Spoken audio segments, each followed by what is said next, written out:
Piolle appartient à un courant politique, les écologistes, qui passe sa vie à vouloir condamner l'État pour inaction climatique. Moi, je pense que Éric Piolle et ses amis peuvent être condamnés politiquement pour inaction sécuritaire. Pourquoi ? Parce qu'ils nous ont fait perdre entre 10 et 15 ans en termes de politique de sécurité. Il y a 85% des Français qui vivent dans une ville où il y a une police municipale. Or, il y a quelques villes encore, et des villes notamment écologistes, qui échappent à une police municipale, notamment la question de Grenoble. Ensuite, le deuxième vous vous souvenez, point, quand il a été élu maire, il a dit les caméras, je vais les rétrocéder à Nice. Exactement, j'allais y venir, exactement. les caméras, je les transfère à Nice parce que c'est à Nice qu'il y aurait des problèmes de sécurité, alors que sa ville est beaucoup moins bien gérée que la ville de Nice. Ensuite, sur les caméras, c'est un vrai sujet, un très bon sujet que vous posez, c'est que la région Auvergne-Rhône-Alpes a proposé à toutes les villes en 2015 des caméras et des systèmes de vidéoprotection, et Éric Piolle, par dogmatisme, a refusé la mise en œuvre de caméras. Alors même qu'aujourd'hui, par exemple, on est en 2025, il faut passer aux caméras à intelligence artificielle, il faut passer aux caméras augmentées.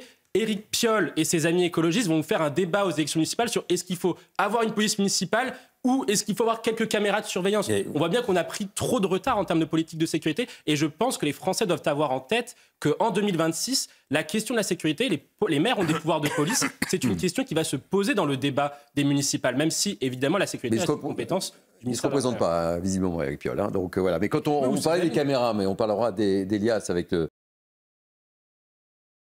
la déclaration de M. Piolle à nos confrères de Libération, mais vous voulez réagir, Oui, tout Mathieu. à fait, parce que je souscris entièrement à ce qui a été dit. Nous, on avait travaillé l'année dernière sur la question de la France est en train de devenir un narco-État. Et on a eu, par exemple, Marc Vanguard, qui est un statisticien, qui publie beaucoup de statistiques, a rappelé que, par exemple, le taux d'homicide dans les quartiers prioritaires de la ville, ce que moi j'appelle les territoires perdus de la République, est supérieur aujourd'hui à des pays comme la Turquie ou l'Inde. Donc ça démontre bien qu'aujourd'hui, il y a un vrai problème à cause des règlements de compte. On a une explosion du nombre d'homicides dans les quartiers prioritaires de la ville. Donc là, parce que justement, il y a la question du narcotrafic. Le narcotrafic est devenu tellement important qu'aujourd'hui, on a des seigneurs de guerre locaux qui se livrent des batailles dans les territoires perdus de la République. Ensuite, après, je souscris entièrement à ce qui a été dit. Il faut davantage de répression, effectivement, avec des moyens policiers, mais surtout, il faut une nouvelle politique pénale par rapport à la question de la répression du narcotrafic. Pourquoi ? Parce qu'aujourd'hui, quand vous interrogez les policiers, et je pense que vous pouvez le constater, M. Belladj, les policiers démantèlent des points de deal. Oui, mais c'est pas suivi d'effet derrière. Et dans la journée, le point de deal rouvre. Les gens vont au commissariat, puis ensuite ça passe pas par les cases prison. Donc à un moment donné, il faut une nouvelle politique pénale. C'est pour ça que nous, on travaille sur la question de la war on drugs. C'est là, en gros, la politique de lutte contre les drogues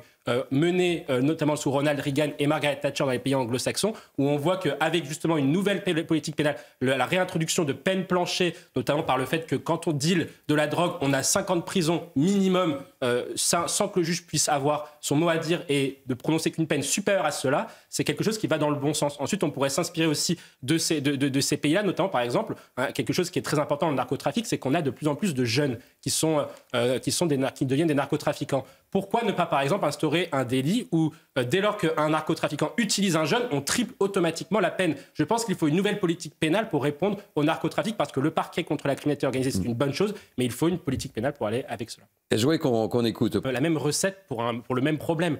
Le problème à chaque fois, c'est qu'on a une explosion de la délinquance, on a une explosion du trafic de drogue, et on a un phénomène d'autonomisation et de séparation d'un certain nombre de territoires. La seule réponse qu'on a depuis 40 ans, c'est la politique de la ville. Mais quand vous analysez la politique de la ville, c'est une politique d'excuse, c'est-à-dire qu'en fait, on donne un cachet social à des gens en se disant, en leur donnant de l'argent, ils seront moins pauvres, donc ils seront moins délinquants. Donc vous voyez un peu le mécanisme intellectuel qui consiste à alimenter cette politique publique qui n'a aucun effet, puisque là, depuis 2010, on a dépensé 111 milliards d'euros dans les territoires perdus de la République. Pour quel résultat ? Il y a toujours plus de délinquance, toujours plus de pauvreté et toujours plus d'insécurité. Ensuite, le deuxième point, c'est qu'on a suradministré la politique de la ville. Et c'est là où on a un vrai problème. C'est qu'aujourd'hui, nous, on avait fait le calcul depuis les années 90, quasiment tous les ans, vous avez soit un nouveau comité, une nouvelle administration, une nouvelle agence, un nouvel organe, une nouvelle mission interministérielle pour gérer la question des territoires perdus de la République. Avec quel résultat ? Qui a fait aujourd'hui un audit et une évaluation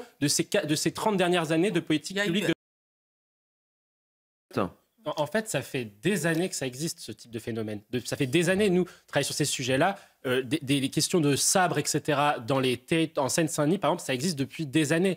Le problème, c'est qu'on a fait, certains ont fait preuve d'angélisme excessif à l'égard de mineurs, parce que justement, ils ne conscientisent même pas qu'un mineur puisse être un barbare agresseur. Et c'est là le problème, en fait. À partir du moment où vous ne posez pas le bon diagnostic sur une situation, comment vous voulez que les gens puissent répondre à cette question?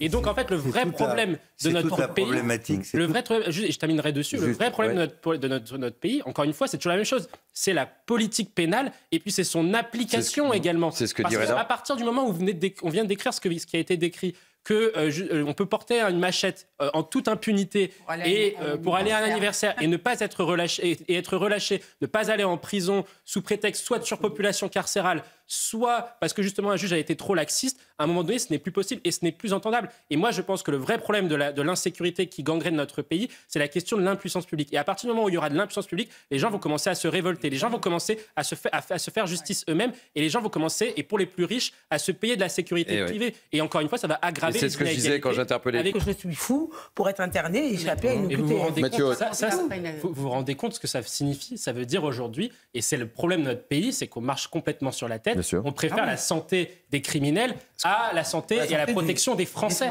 C'est ça le problème, en fait. Par exemple, si je prends un autre exemple, c'est la question des OQTF, notamment à l'égard des terroristes tchétchènes.